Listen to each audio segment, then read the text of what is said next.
So good, so good, so good. New spring arrivals are at Nordstrom Rack stores now. Get ready to save big with up to 60% off Rag & Bone, Marc Jacobs, Free People, and more. How did I not know Rack has Adidas? Because there's always something new. Join the Nordy Club to unlock exclusive discounts, shop new arrivals first, and more. Plus, buy online and pick up at your favorite Rack store for free. Great brands, great prices. That's why you Rack. K-pop Demon Hunters Haja Boys breakfast meal and Huntrix meal have just dropped at McDonald's. They're calling this a battle for the fans. What do you say to that, Rumi? It's not a battle. So glad the Saja Boys could take breakfast and give our meal the rest of the day. It is an honor to share. No, it's our honor. It is our larger honor. No, really. Stop. You can really feel the respect in this battle. Pick a meal to pick a side. Ba-da-ba-ba-ba. At participating McDonald's while supplies last. Hi, and welcome to K Let's Talk, the podcast where we break down storytelling across books, television, and film with a special love for book-to-screen adaptations. Here, we talk about craft, character arcs, structure, dialogue, visual language, and the creative choices that shape how a story lands. If you like thoughtful conversational deep dives into the stories you can't stop thinking about, you're in the right place. Let's talk. Hello, everyone, and welcome back to the podcast. This week, we are continuing on with our Heated Rivalry Season 2 Q&A. So this will be part 3, answering all of the questions that were submitted to me over on Instagram, TikTok, and on Threads. And I'm excited for this week's episode because there's a few really meaty and great questions that got asked over there that I'm excited to dive into. And I do want to preface again, as always, that we will be discussing spoilers for The Long Game and potential storylines in season 2 of the show. So if you have not read The Long Game, or if you are looking to avoid spoilers from The Long Game or Role Model or any of the other books, you have been warned that we will be discussing some of them in this week's episode. And you can come back after season 2 airs if you want to listen to our thoughts and some of these questions that were posed. So the first question that I wanted to answer is one that I feel like if you follow the Heated Rivalry news closely, or if you even follow Rachel Reed herself on social media, the question was whether or not Unrivaled, which is the next book in Shane and Ilya's story, got pushed back to better suit Jacob's season 2 schedule and the release date. And even though this particular question hasn't been answered directly, I'm going to go out on a limb and just confidently state that the answer is no, because Rachel herself has expressed that the release date got pushed back simply because she didn't have enough of the book completed and in a place that she felt confident about by the deadline that had previously been set. And in large part, that was because the launch of the show has made her very busy, and good for her. I think that her taking the time to write the book she wants and in the time frame that she needs in order to put out her best work is really wonderful. And being able to draw that boundary is super important for an author, especially one that's been catapulted into this crazy successful time period since the show has aired. And her being able to not only just enjoy what's happening to her fully and not be locked away writing this book, but also spend the time to properly write it without all of these outside influences clouding what she wants to put down on the page, I think is really important. And at the very least, I would suspect that Jacob feels the same, in that if they choose for season 3 to adapt this new book Unrivaled, he wants the material that he's going to be working with to be Rachel's best work and the story that she wants to tell. And of course, just like Heated Rivalry season 1 and what we will likely see in season 2, Jacob will take that and he will take liberties with some of it in order to make good TV.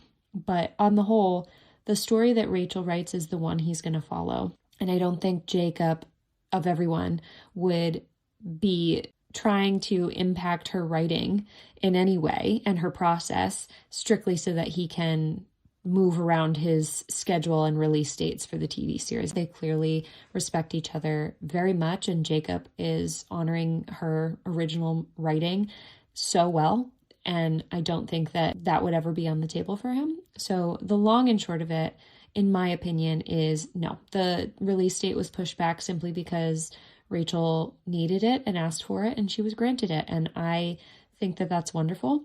And it allows her to go back and write the story she wants and put out her best work.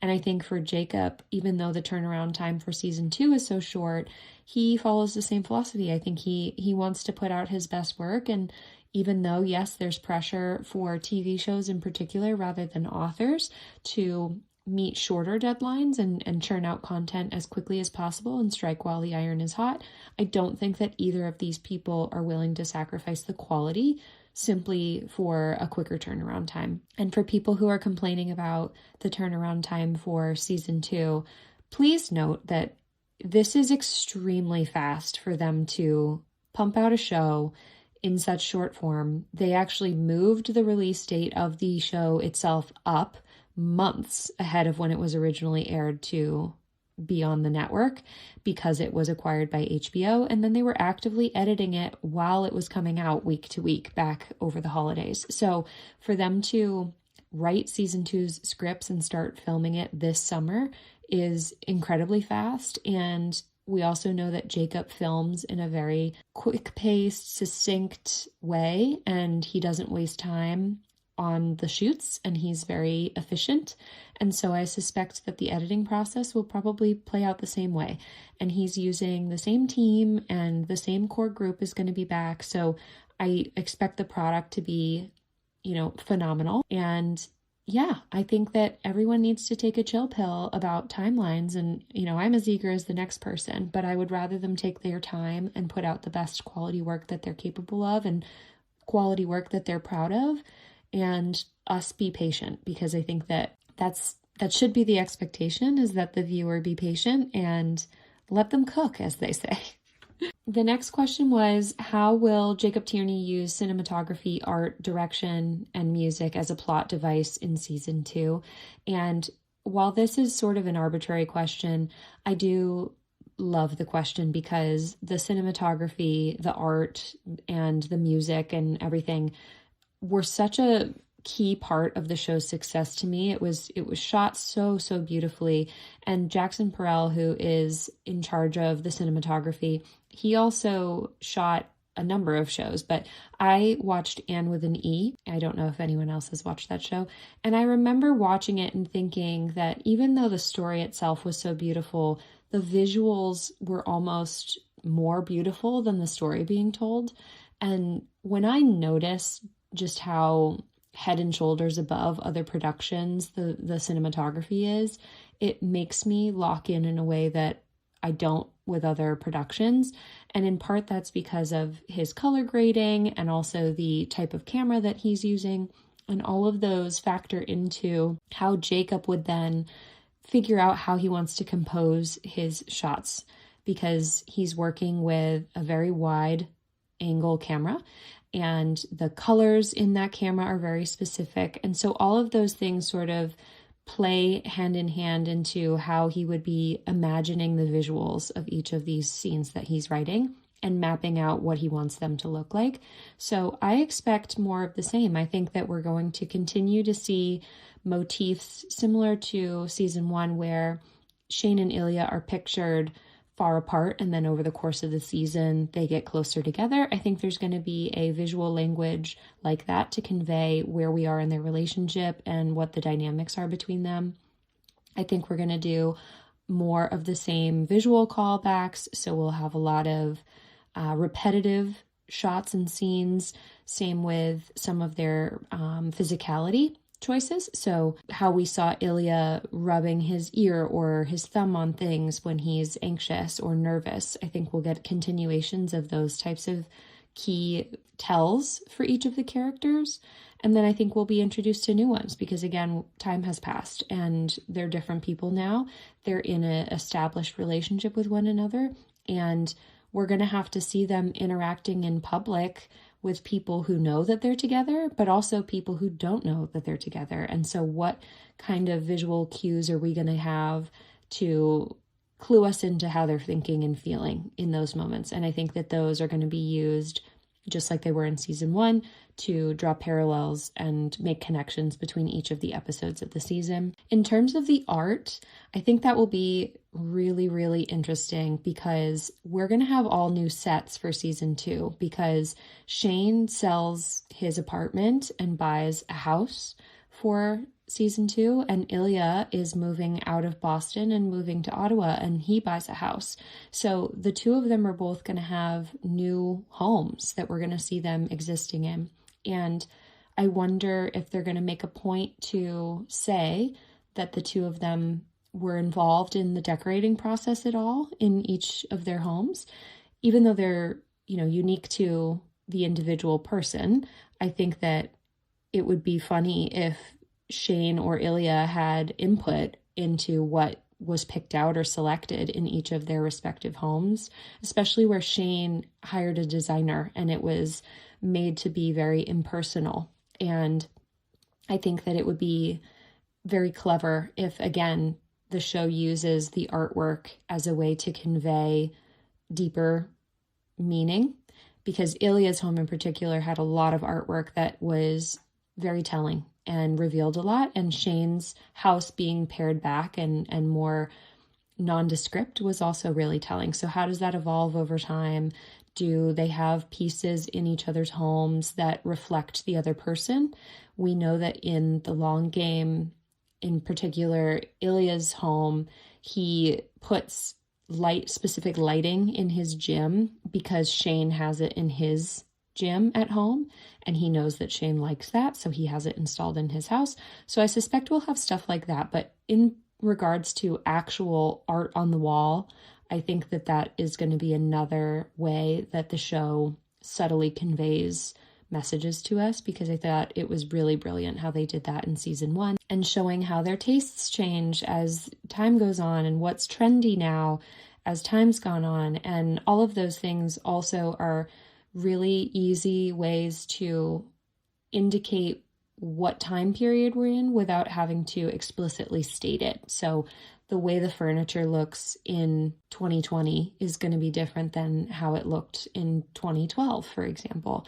The art on the wall is going to be different because of what year it's in. So that's another really interesting way that we're going to see creative direction have an impact in season 2, because the visuals of season 2, I think color grading wise are going to be the same. I think the types of steady cam, hopefully we get some more one shots, like longer shots. Again, I think using the sort of like hurricane movement that we got, or the tornado movement that we got, to indicate when things feel like they're spiraling out of control. That's a really creative thing that I hope we see again. In addition to that, the music, I think that knowing we have more of the original score to expand upon by the composer Peter Peter is exciting.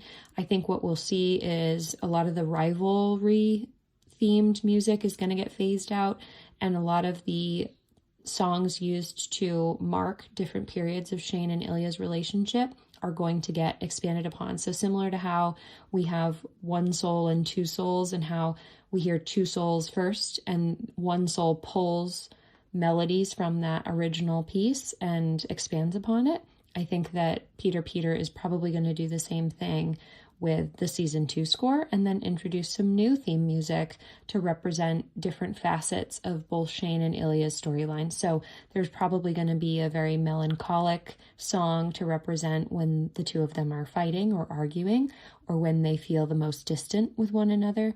There's probably going to be a song to represent them getting engaged, them getting married. I think that would be obvious. And I also think that we're going to get music for some of these new characters that we're going to get introduced to, because episode 3 had all separate original music to represent Scott and Kip. So I expect that as well in season 2. This is a hockey related question that I was actually really excited to get, because it is relevant to season 2. And I also think that if you are not a fan of hockey or didn't play like I did, you really would not be privy to this information. So the question was, why do the Centaurs have the money for both Ilya and Shane? How does that work from a hockey standpoint? I've heard something about a salary cap, but I know little to nothing about hockey, so I thought I would ask you. So I'll do my best to explain this. There's a lot of particulars about this, so I'm trying to make it as simple as possible for people, and hopefully this all makes sense. But it's important to also note that in the long game, Ilya tells Shane to have his agent inquire with Ottawa directly on his behalf to figure out the particulars of making a deal with them. And that's very common, that an agent would be the one negotiating on the client's behalf. But in the book, we never get the details of Shane's deal with Ottawa. We do, however, get Shane telling Ilya that he just wants to be paid what he's worth. And Ilya points out to him that it's a good thing he has a rich husband. So that's all important context to keep in mind here, because it's also relevant that Shane has been doing commercials and has had brand deals throughout his entire career. And it's largely implied in the books that the money from those deals is meant to give him the nest egg he needs to support his retirement. And he was smart with his money. He invested in real estate. And that's something that has been woven into Shane's character over the course of heated rivalry in the long game. And so all of those factors would weigh in on his decision-making regarding the deal he's willing to sign. So it's important to keep all of that in mind. And it's not abnormal for athletes in that position to take advantage of brand deals and commercials and set that money aside and act like it's not there, because hockey in particular, in the grand scheme of professional sports, is one of the lower paying professional sports. And so if you're not a superstar, you're making good money, as it pertains to the average person. But your career is very short. And if you get hurt, your career is cut even shorter. And so it's smart for people to put aside money separately that they can use when their career inevitably ends. And then they have to figure out what their second career is going to be. And most of them are quite young when that happens.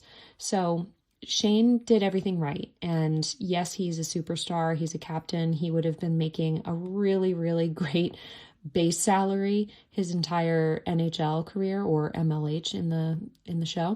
But the brand deals and the commercials that he's been doing, they might arguably pay him better. And he could have not touched his salary from the NHL and just lived off of his commercial and brand deal money and been perfectly okay. And so Shane's not hurting for cash, let's put it that way, going into this part of the story and the end of the long game. Just keep that in mind. So it wouldn't surprise me, I guess is the point, if Shane were to take a pay cut in order to join Ottawa, because he's going to be financially fine. And Ilya is also going to be financially fine. He makes a ton of money. He's the star of that team. They would be paying him handsomely to be the face of Ottawa. But for the sake of argument, and for the question that was presented here, I'll do my best to explain how the cap works. So basically, the NHL has 32 teams and the cap is designed to make sure that every team has a fair chance to win the Stanley Cup every year. And that's done through a series of checks and balances. So every team gets an allotted amount of money at the start of each season, and that's the cap or the limit, basically. So each team gets the same amount of money. Everyone's on an equal level playing field. That number changes every year just because of the market and, everything going on, inflation, all that stuff. And the number is determined at the start of each season. And so the cap at the beginning of the long game would be different than the cap at the end of the long game when Shane leaves Montreal and goes to Ottawa. And it would be different than the current one. So keep that in mind too. The numbers that we're talking about, if you were to look up the current salary cap, are going to be very different than the one that would be available at the time of the long game, the events in the long game. Each year, teams are given a dollar amount that they cannot exceed when it comes to playing all of the players on their team's combined salaries. And that dollar amount is what is called the cap. So just for the sake of argument, last year's was $88 million. That's the cap. So if you are Montreal or Boston, the total amount of money you can spend to pay your current active roster cannot exceed that number. If there was no limit on how much a franchise could spend on its roster, then a team could just go out and buy all the best players, and it would dramatically tilt the results and the league, and it would give a very unfair advantage to teams that might have stronger fan bases or are older franchises like the original 6 teams, or are located in places where people are wealthier. There are some teams that are in arguably cities that don't have as large of fan bases versus ones that have long-standing, deep-seated, very loyal fan bases. And so those teams make more money. Similarly to how there are certain teams in other sports that you can go anywhere on earth and a New York Yankees hat will be somewhere, or a Boston Red Sox hat. All of that money pours into the franchise. And there are some teams that have more money than others. So if they could just spend whatever they wanted to build the best roster, they would always be winning and it wouldn't be even. On the opposite side of that coin, teams also have a minimum spend. So they can't be under a certain dollar amount either. And that makes sure that each team is making an attempt to sign good players and good deals with those players, and they're not then pocketing the difference. So if you only spent $68 million and the cap is 88 and you're getting $88 million to spend on your players, you can't then pocket the difference, if that makes sense. So then there's also this thing called a cap hit. And the simplest way to describe this is that you have to figure out what's called the average annual value of each player on your roster's contract. And so you do that by taking the total salary and signing bonus that a player receives on their contract and then dividing it by the contract's length. And that number is what goes against the team's salary cap, regardless of what the player makes in that year. So again, this helps keep every team under that league mandated limit that they can spend. So for example, say Shane signed a 2-year deal with Ottawa for $14 million. And the contract itself might say that he gets $5 million for his first year, and then he gets $9 million in his second year.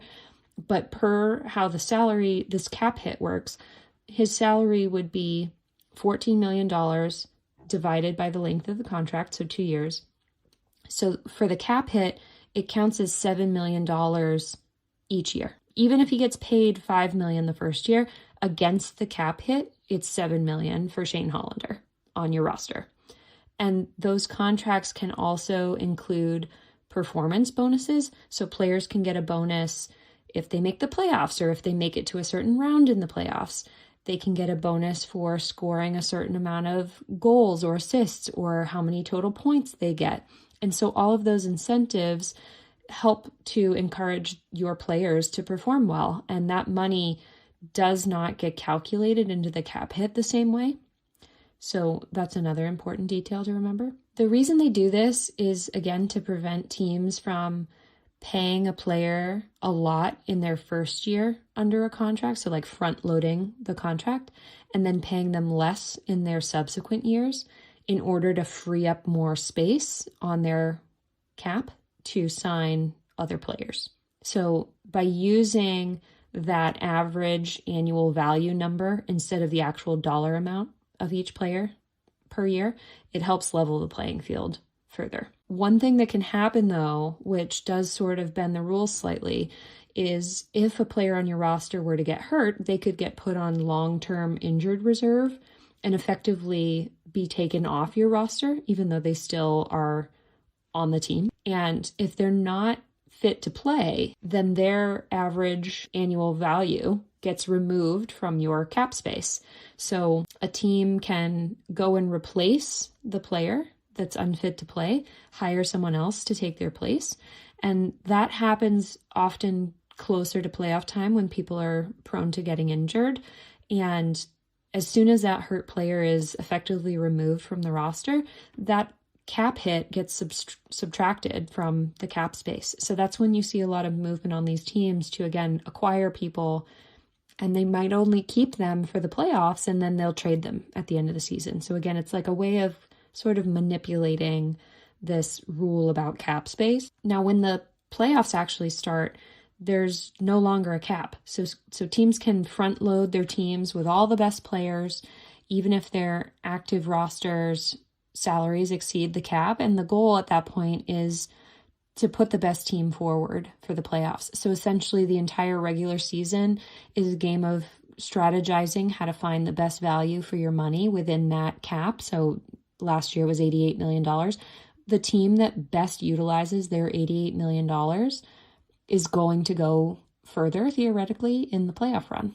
And then by the time they make it into the playoffs, then it's sort of a free-for-all, because you can go snag players from teams that are not going to make the playoffs and are willing to sign a deal because they want a chance at winning a Stanley Cup. So that's why you see a lot of movement right before the playoffs when teams are trying to acquire the best players available in order to give themselves the best chance of winning. In the case of Shane and Ilya, Ilya's contract would undoubtedly be the highest paying one on Ottawa's roster.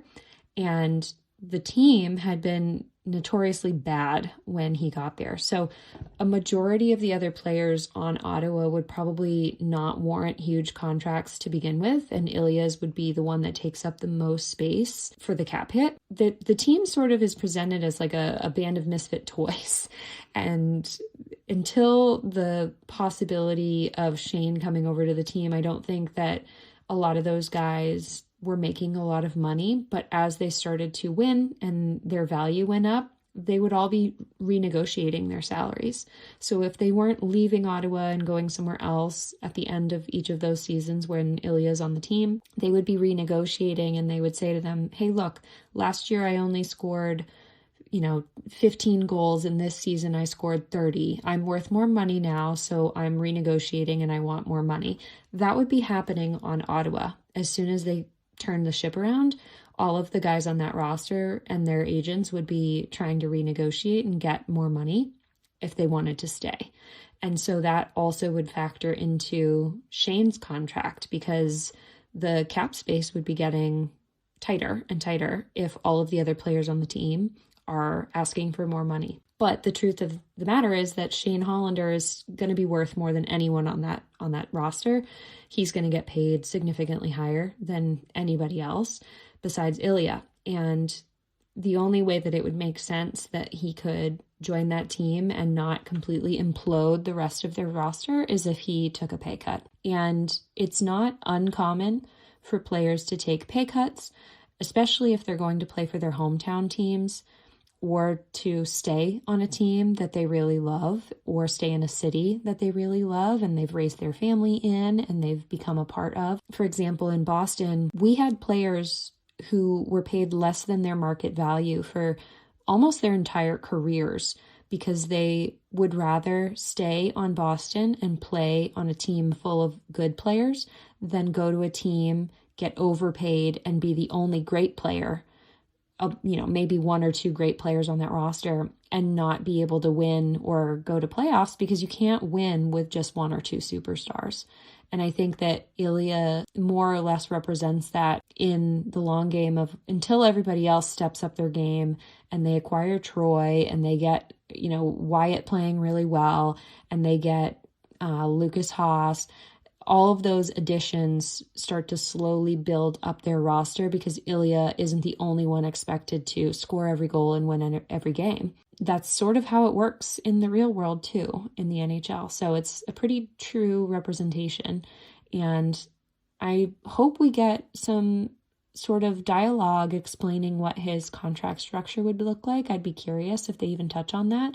But if we don't, hopefully this gives you a better understanding of what those negotiations might look like and how they could have acquired Shane. I would be willing to bet that Ilya would renegotiate his salary too, if it would help with cap space.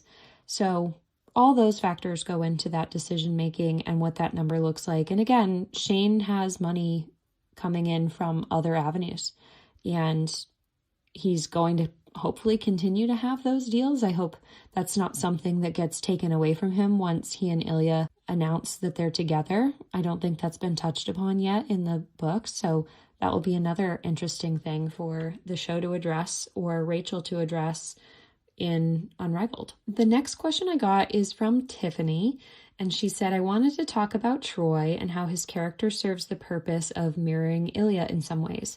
Not 100%, but in quite a few. By the end of his character arc, he's able to come out on Pride Night and essentially have everything Ilya wants but cannot have, and Ilya is forced to watch. I think having us see things from Ilya's point of view can help convey his depression and sadness well, and I'd love to hear what you think. So Tiffany and I also had a separate little conversation in my DMs about this topic, and I asked her if I could share this on the podcast because I think it's just such a great topic to talk about. And I said to her that I totally see Troy as an Ilya 2.0 in many ways, because like Ilya, he has sort of become hardened because of his background, particularly with his father, just like Ilya has. And Ilya, for the most part, has maintained his softness, at least internally, but he still outwardly carries a lot of wounds, and Troy is the same way. And I think I personally connected with Role Model more than the other books because Ilya interacts with Troy more than any of the other characters from the other books. And I do believe that must stem in some small part from Ilya being able to see so much of himself in Troy. And Ilya wants to help him, and he spends all of Troy's book helping him in small ways and big ones. And so in the long game, we're getting Ilya's point of view of what happens between the two of them. And when Troy arrives, his reputation very much precedes him, and Ilya is not thrilled about having him join Ottawa because of his proximity to Dallas Kent and everything that has happened with Dallas Kent up until that point. Troy is also not dealing with his issues in a healthy way. Tiffany pointed that out in her question to me, her original question. And so we also get to meet Troy's dad and get to see those dynamics clearly, both from Ilya's point of view and also in the long game from Troy's point of view. So we get both angles there. And Ilya immediately recognizes that Troy's father is a piece of crap and how that would impact Troy. And I think he can empathize with him almost instantly once he gets that insight into who his father is and how he's hiding from him in the hotel room in Vancouver and drinking the night before a game. And then we also learn about how Troy is a lot closer with his mother, but she is physically far away from him because she's traveling the world while he's going through all of these hardships, essentially alone. Similarly, Ilya was much closer to his mother. Naturally, the difference being she's no longer alive, but her body and her grave are also far away from Ilya too in Moscow. So even if he wished to go back to visit or talk to her, he can't. And then Ilya has to observe Troy's mom coming to his game, and he gets to see him be able to hug his mother.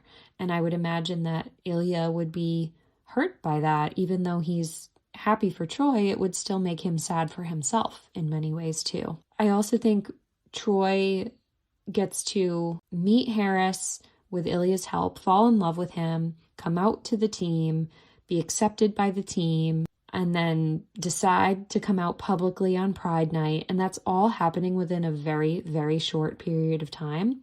And when the team learns about Harris and Troy, they still love him and respect him. And Troy has all these friends that he can lean on for support. And all of these things are just slowly compounding. And they're all the things that Ilya has wanted for over a decade, but has been denied. And so for him to have to watch Troy from inside the same locker room, be apart from Shane, have all of these difficulties going on with Shane behind the scenes. And it's just not a wonder to me that he falls apart in Shane's arms after the Pride Night game. Yes, that means that for season 2, Troy's storyline and character arc is going to be hugely important in conveying Ilya's emotions because he's involved in a lot of the particulars that Ilya's feelings stem from. I'm personally really excited for how they're going to use Troy as a vehicle for Ilya's depression and sadness. And I think a lot of people have been worried about screen time and spending too much time with Troy and Harris, but I believe that most of what we will see of them will be mainly to further convey how Ilya's feeling and what he's struggling with, because he's such an important part of the long game, Troy is, that I hope they're able to cast someone who can carry the weight of that. That person needs to work well off of Connor's version of Ilya, obviously, but he also has to be someone who Shane would be believably jealous of. He needs to be able to convey a deep-seated sadness similar to Ilya's at the beginning. And then we need to see what he's like when he's shy around Harris. And then we need to see him when he's happy and open and capable of being funny, and what it looks like for him to be in love. So it's a big ask for whoever they cast. It's also unique because role model and everything that quote unquote happens to Troy often includes Ilya or is thanks to Ilya. And Role Model is the only book where that's the case. Normally Ilya is just popping in and out and then he leaves. And Ilya is the one in the Role Model that's encouraging Troy to talk to Harris, and he makes that entire love story happen. He's also the one bringing him to the Kingfisher bar in New York, and he's the one that Troy feels comfortable enough to come out to, and who Ilya decides to come out to as well. You know, Troy tells Ilya about coming out on Pride Night. Ilya's the one that supports him, and his support means the world to Troy. So the whole plot of Role Model has Ilya's hands all over it in so many ways, but it's still playing directly into Ilya's own story. So I almost see it as a book written entirely in support of the long game. And I suspect that whatever we get of the storylines from Role Model will be presented through Ilya's point of view more so than through Troy's, at least in the moments outside of the standalone episode, if we were to get one with Troy. All of this is really, really important to include because after Pride Night, Ilya has the biggest crash out with Shane, and that moment shared between them is something that has to be handled with so much care, and it's going to be incredibly poignant and heartbreaking for both of them, but for Ilya especially, but it's also necessary too. I'm really excited to see what Jacob does with it because it's so important in the grand scheme of the storyline and for Ilya's character, and just understanding where he's at and seeing a side of him that we haven't seen before. And I'm so excited to see Connor's story dive into that material and whatever Jacob writes, because it's going to be very emotional for everyone involved and require a lot of trust. That moment doesn't hit as hard without building up the relationship between Troy and Ilya properly. So he is really important in the grand scheme of this story. Yes, you could frame season 2 by following strictly Shane and Ilya, but a lot of Ilya's emotions and feelings and struggles are amplified by his team and Troy in particular, but they also hold a magnifying glass up or a mirror up to himself, I would say, in a way that I think Shane not being there, he can't be the person to help Ilya through a lot of these problems, and that's part of the disconnect between the two of them. And so Ilya has to find other ways to build that community around him, and it starts with Troy and it starts with Harris. And you can't get the long game without that. So I don't want them to skimp on that. I think that it's necessary to include. And I'm really excited about who they cast to play Troy, because like I said, he's got a lot of weight on his shoulders to carry, and his character is really, really important. So I hope that it's someone that is a new actor that we all get to discover together, and that they're able to take Jacob's beautiful writing and put out a performance that they're proud of, and then put them on the map in a way that Heated Rivalry Season 1 did for Hudson and Connor as well. So that was very long-winded. If you've made it to the end, thank you so much. And I think I'm going to end this Q&A part 3 there. I do still have a handful of other questions and topics to touch on, so I might be recording a part 4, which is crazy to think about. But I also have a number of other episodes that I want to record. I know a lot of people have been asking me hockey-specific questions, and I think that that would be something fun to record as well and touch upon in future episodes. So if you have any hockey-related questions, be sure to send them my way on TikTok or Instagram, and I'll try my best to answer them in my hockey-specific episode that I plan to record. And as always, thank you so much for listening and chatting with me, and I look forward to talking again soon.